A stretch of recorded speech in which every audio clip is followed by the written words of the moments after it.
Allah itu mengangkat derajat zikir. Oleh karena itu yang terangkat derajatnya mesti orang yang ikut serta dalam berzikir. Ton itu punya jarum, di ujung jarumnya itu mirip-mirip seperti speaker. Jadi dia masuk ke dalam kolbu, membisikkan was-was. La ilaha illahu, ayat kursi itu kenapa mengusir syaitan? Karena tadinya orang lalai kepada Allah, disebutlah nama Allah. Kalau disebut nama Allah, khanisa syaitan, maka syaitan belalainya yang menancap di kolbu dia lari. Allahu la ilaha illahu. Benar gak? La ilaha illahu. Tapi depannya apa? Kata guru kami, Allah.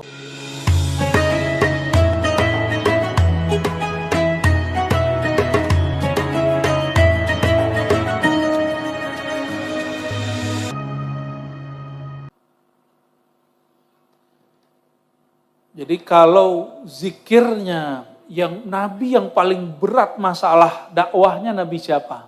Yang sampai lari ditelan ikan Nabi siapa? Nabi Yunus. Ada namanya Mas Yunus di sini. Ganteng nggak? Yang ngomong Mbak. Nabiullah Yunus alaihissalam ditelan oleh al-hut, ikan besar raksasa di dalam laut. Bacaan zikirnya apa?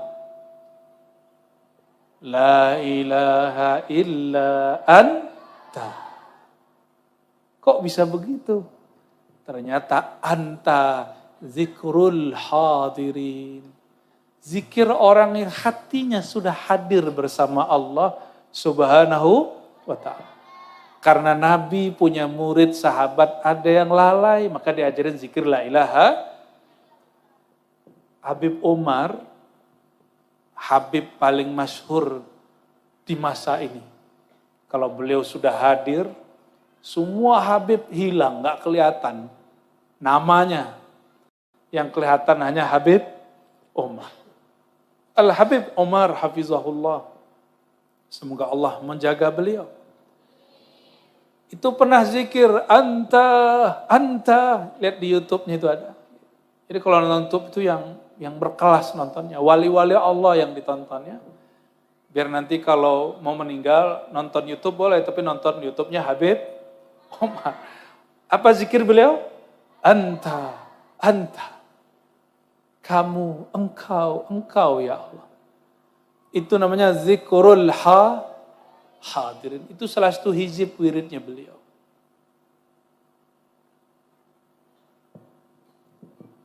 Ada lagi zikir muhibbin. Apa zikir muhibbin? Coba cek di Quran. La ilaha illahu jumlahnya lebih dari 20 kali.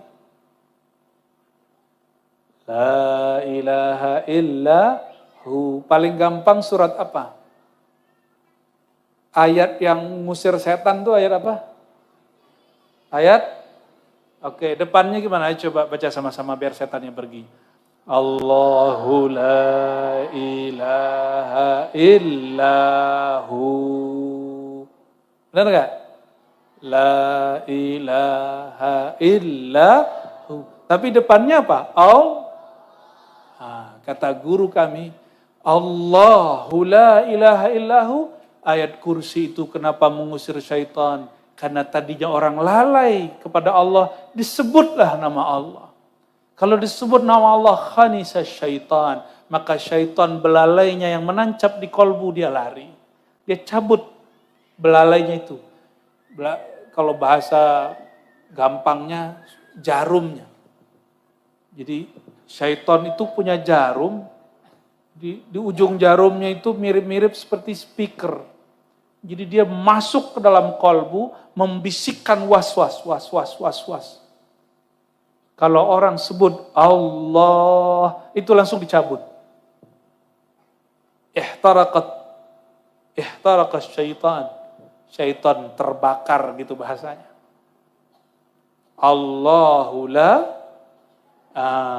Ini menjadi kaidah dalam zikir. Coba, ini kajian biasa, tapi istilahnya yang agak berat. La ilaha illallah itu lafaznya terdiri dari dua. La ilaha illallah. La ilaha di dalam kitab akidah disebut nafi. Peniadaan. Menolak wujud. Menolak peran. Menolak tujuan. Menolak cinta. Illallah. Kecuali Allah. Jadi kalau mbak-mbak nih, orang datang bawa cinta tidak menyertakan Allah, tolak. Ya, la ilaha, ya, karena harus disertakan nama Allah. Bukan jualan nama Allah, bukan. Lalu illallah itu isbat, menancapkan nama Allah di dalam hati sedalam-dalamnya sehingga dia nggak keluar lagi. Bahasa Arabnya apa? Isbat, pakai ta. Isbat. Pasti sering dengar kata isbat. Kalau lagi mau puasa ya. Bener. Itu biasanya orang tengkar nggak? Kalau di daerah ini, daerah apa namanya nih? Kelurahan? Kecamatan?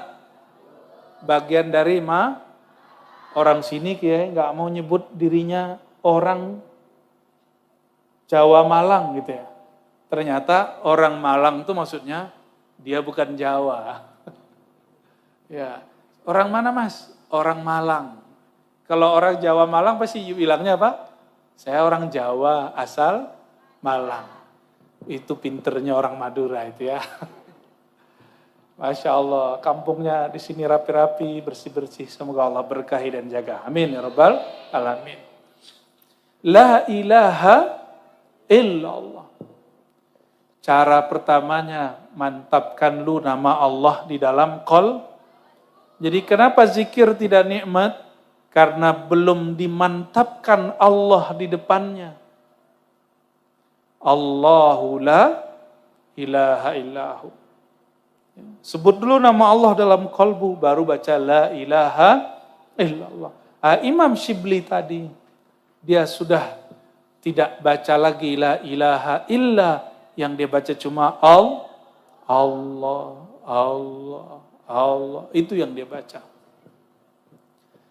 Jemaah yang bukan Allah, hadis ini Adabani Rabbi, Allah mendidikku fa ahsana ta'dibi. Maka Allah membaguskan, melembutkan didikanku. Ahsan itu juga bermakna ajmal, juga bermakna altaf, lembut. Maka karena Allah itu maha latif, maka mengajarkan rasa bertuhan mesti juga latif, lembut. Tapi ada kiai mengajarkan Allah yang zahir, makanya ngajarnya agak keras. Jadi saya husnuzon sama kiai-kiai, habib-habib yang keras, mungkin dia mendapatkan cahaya nur az-zahir. Jadi jangan, kok kiai ini keras ya, mungkin nurul jalal. Jadi ada dua nur dalam membidik. Nurul jalal dan nur jamal. Punya guru yang galak gak di sekolah? Di pesantren? Itu namanya nur jalal. Gak usah ditolak, emang begitu adanya. Betul. Ada guru yang lembut. Kalau dia masuk, langsung nafas kita panjang. Alhamdulillah. Kalau guru yang nurul jalal masuk, nafasnya tertahan. Gitu ya. Kalau orang melihat apa saja yang terlihat nurnya Allah, itulah orang yang disebut alladzina yadhkurunallaha qiyaman wa qu'udan wa ala junubihim. Jadi orang yang zikir berdiri, duduk dan tidur, itu bukan yang komat kamit berdiri, duduk, tidur. Tapi kemanapun dia memandang yang dilihat nurnya Allah SWT. Saya mau tanya, adakah di alam semesta ini Allah tidak berperan? Ada nggak? Itu kumisnya tumbuh, satu kumis, apakah lepas dari kekuasaan Allah? Yang sudah ubanan, bisa protes nggak? Ban, kamu jangan keluar dong, bisa gitu nggak? Saya termasuk banyak ini ubannya ini. Padahal mau ngomong, uban, kamu jangan keluar dulu dong, aku masih muda. Itu nggak bisa. Ternyata uban tumbuh dengan kun fayakunnya Allah, bukan dengan kunnya Ar-Razi. Kalau kunnya Ar-Razi jadi dukun. Artinya apa? Satu helai rambut pun saya tidak kuasa. Maka selama ini yang meyakini tubuh ini tubuh dia, itu keliru. Tubuh ini betul zahirnya tubuh kita. Tapi hakikatnya milik Allah Subhanahu wa ta'ala. Sekarang masih sehat. Mungkin di sini keluarganya sudah ada yang kena stroke, mohon maaf. Kita doakan semoga beliau ridho. Ya. Kalau orang sudah stroke mau ke kanan, perginya ke kiri, benar nggak? Itu masih biasa. Ada yang sudah nggak bisa, disuruh naik, tangannya nggak bisa naik. Tanda dia tidak kuasa kepada tubuhnya. Karena tubuh ini milik. Terus kalau gitu salah Allah dong orang stroke. Enggak. Ya. Saya kasih motor. Terus motornya dipakai 3 tahun, rusak, nggak diganti oli. Itu salah saya apa salah siapa? Salah yang make. Tubuh ini kendaraan lebih canggih dari mobil, lebih canggih dari motor. Punya tubuh tidak dirawat. Mau tidur masih nonton, ya, nggak ngerawat namanya. Kalau nonton cahayanya kenceng, itu nggak merawat mata, makanya matanya rusak. Tapi ada memang karena umur tuh lain cerita ya. Kalau umur sekian itu harus pakai kacamata ya. Tapi ada yang bukan itu. Coba anak-anak kita sekarang banyak kecil-kecil sudah pakai kacamata. Ini mungkin karena faktor itu. Yang sudah pakai kacamata nggak usah bersedih ya. Diterima aja ya. Emang dari sononya udah begitu ya. Jadi kalau tubuh kita sakit, jangan salahkan Allah. Cukup katakan, ya Allah, aku yang salah. Makan gak dijaga. Kita sakit perut, masa Allah yang salahin? Yang makan kita, Allah makan gak? Allah gak perlu makan. Allah cuma sediain nih makanan.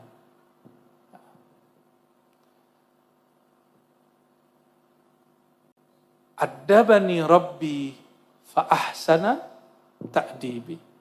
Allah mendidikku lalu membaguskan didikanku. Lalu apa kata Imam Sidi Ahmad Rifai? Bunayya, wahai muridku, ananda murid-muridku, itu kata beliau. Semoga kita ini termasuk murid-murid beliau nantinya, amin. Gak mesti bertorikot rifaiyah. Cinta beliau, mendapat sanad ilmu dari beliau, membaca kitab lalu kita amalkan, insya Allah jadi santrinya Sidi Ahmad Imam, Sidi Ahmad Ar-Rifai. Apa kata beliau? Bunayya, wahai santriku, anandaku, murid-muridku, uzkurillah. Banyak-banyaklah berzikir. Kenapa? Wa'alam annallaha ta'ala a'la darajat az-zikr wa 'azzama ratbatah wa rafa'a sya'nah wa syarrafahu wa faddalahu thumma qasamahu 'ala al-lisani wal arkani wal janan. Allah itu mengangkat derajat zikir. Oleh karena itu yang terangkat derajatnya mesti orang yang ikut serta dalam berzikir. Wa azzama ratbatah, lalu mengagungkan tingkatannya, wa rafa'a sya'nah, dan mengangkat tinggi-tinggi kemuliaannya, wa syarrafahu wa faddalahu, lalu memuliakannya dan menganugerahi sir rahasia di dalamnya. Lalu bagaimana cara Allah membaginya? Qasamahu alal lisani wal arkani wal janan. Allah bagilah zikir itu pada 3 tempat. Lisan, arkan. Apa arti arkan? Jamak dari rukun, anggota tubuh yang besar. Anggota tubuh yang, bahkan semua anggota tubuh. Ini mohon maaf nih yang masih jomblo. Nabi SAW mengatakan apa? Fi bud'i ahadikum shadaqah. Sahabat nanya, masa orang menikah lalu melakukan hubungan spesial kasih sayang itu disebut sedekah? Sedekah itu zikir. Kenapa? Itulah yang disebut bahwa ada namanya zikir tubuh. Jadi zikir tubuh itu enggak mesti kemudian komat kamit zikir zikir tubuh ruku, sujud, termasuk bekerja yang halal, termasuk menumpahkan kasih sayang kepada kekasih yang halal. Itu bagian dari zikir tubuh. Ya, mengekspresikan rasa sayang ke anak. Nabi itu penyayangnya kepada anak-anak melebihi ibu-ibu. Percaya nggak Bu?